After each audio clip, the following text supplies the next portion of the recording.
Pwede namin magaling sa yung Mark 13. Mark 13. Mark 13. Mark 13. The whole chapter. In time siya eh. As Jesus was living on the earth, one of his disciples. Look picture what massive stone of magnificent buildings. Do you see all these great buildings reflect Jesus? Not one stone here will be left on another. Everyone will be torn down. As Jesus was sitting on the Mount of Olives opposite the temple, Peter, James, John, and Andrew asked him privately, "Tell us when will these things happen and what will be the sign that the mountain will be fulfilled?" Jesus answered, "Watch out that no one deceives you. Many will come in my name, claiming I am he and will deceive many. When you hear of wars and rumors of war, do not be alarmed as if what happened, but the end will come. Nation will rise against nation and kingdom against kingdom. There will be earthquakes in various places and famine. These are the beginning of earthquake.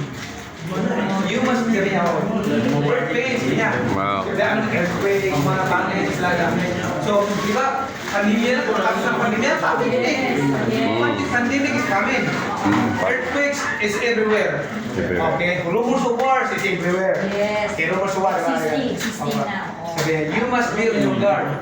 You will be handed over to the local councils and flooded the synagogue. On account of me, you will stand before governors and kings as a witness to them.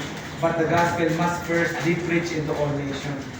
Whenever you are arrested in brutal trial, do not only be talking about what you say. Just say whatever is given you at that time, for it is not you speaking, but the Holy Spirit. Brother will betray brother to death, and a father his child. Children will rebel against their parents and not get put to death. Everyone will hate you because of me, but the one who stands firm to the end will be saved.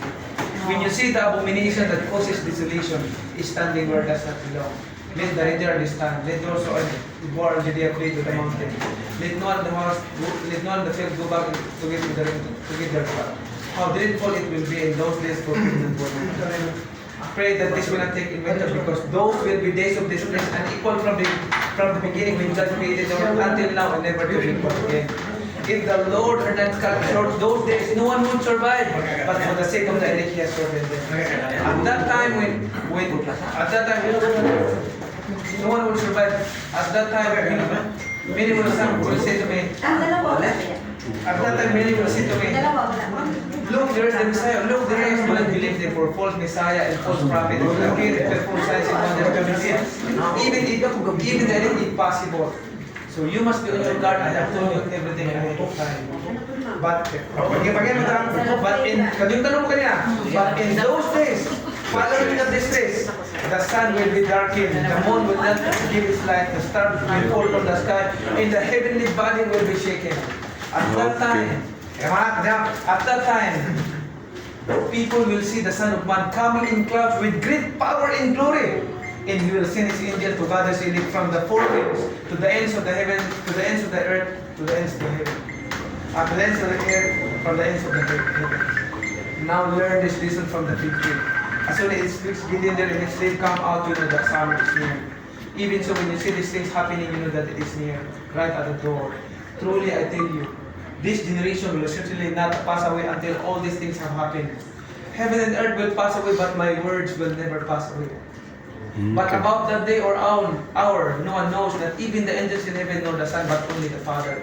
Be on guard, be alert, because you do not know when that time will come.